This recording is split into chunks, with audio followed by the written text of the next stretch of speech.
When the only nursing home in this small country town closed, locals said, not on our watch. Determined to save it and willing to do whatever it took. Never underestimate the power of community.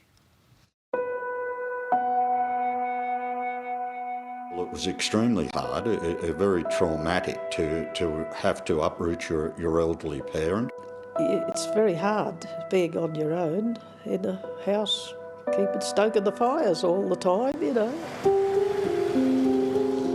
In the sleepy town of Bombala in southern New South Wales, a community revolution is building.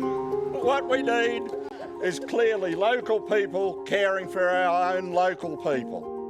At the heart of it, Caruana, a sanctuary for the elderly of the region that closed down 18 months ago.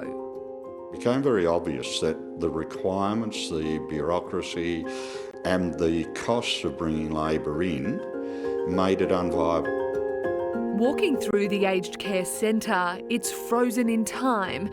Precious tea sets once owned by residents left behind. But the community has big plans to breathe life back into the old home, spearheaded by sixth-generation local Keith Campbell. This facility is their home, so all government support which applies to people in their own home or a rented home applies here. The plan is to reopen as assisted living, staffed by aged care workers, run by the community. Oh, these are lovely. Residents would have to pay an annual fee, which would cover bills, food and provide 24/7 care. She lived to 102. And what did you ladies do here when it was in operation? Well, I was a registered nurse. And I was the facility manager. What was it like, Karen? It's wonderful. I love Caruana. I worked here for 25 years. Karen Brownlee and Rosie Gillespie-Jones have both joined the board to drive the reopening. We already live in an isolated area, so it's really important for people who are getting older to stay in their local community. Being the manager here for 25 years, it's part and parcel of my life. And also so that people don't have to move away. This is their community. But to reopen would require a monumental fundraising effort. We need about $1 million to make sure we can keep paying staff. And once we get to 85% occupancy, the thing is sustainable and pays its own bills. The state government has pitched in more than $800,000. The goal was $100,000 from the local community, a goal they've well and truly passed. What you've done, you've raised $300,000. It took the small community here in Bombala just 8 months to raise the $300,000 they needed. Now they're hoping they'll be able to get the facility reopened by the end of the year.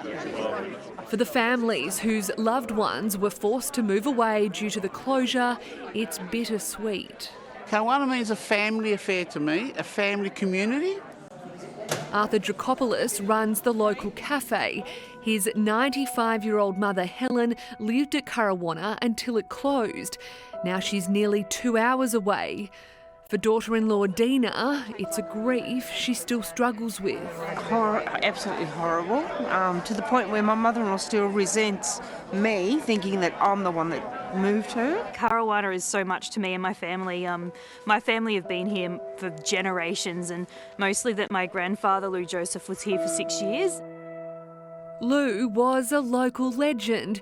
He passed away just before Caruana closed, but his granddaughter Zoe is passionate about seeing it reopen, so it's there for her generation too. The other facilities are so far away from here. You know, when people that live here their whole lives, we want to keep them here. Gloria Cottrell has lived in the area since the 60s.